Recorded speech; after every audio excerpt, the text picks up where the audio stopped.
Olá pessoal, aqui em Estranho, seja bem-vindo ao programa de hoje que nos traz as últimas novidades na música cabo-verdiana. Também nos traz assunto de momento. Dois artistas cabo-verdianos que estiveram envolvidos numa discussão escala para na mesa de polícia. Exatamente. Não seja bem-vindo na novidade crioulo.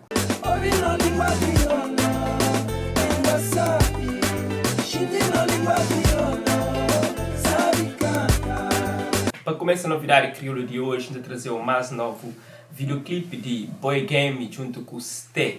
Música chama Vida de Rua. Nós chegamos um cheirinho. Real niggas da fuga.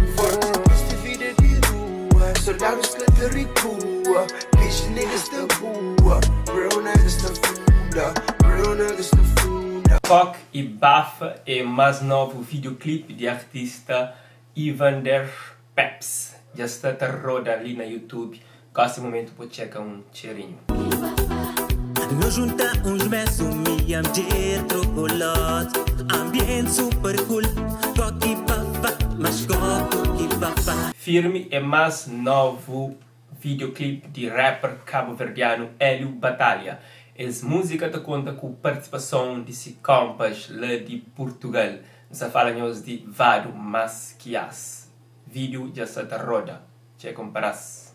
Se não recua, bala tatua, mara que chuva. Não tem que manter firme, firme, firme, yeah. Firme, firme, firme, firme, yeah. Firme, firme, firme, firme, yeah.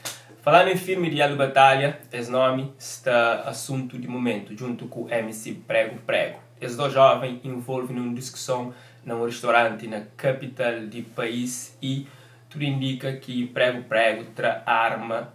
Nesse momento, a polícia chega e prende os dois jovens, leva-se para a esquadra. Então, esta palata sabe o que passa e não tem trazinhos desenrolar desse assunto. E não te espera, mas te sai positivo para treta.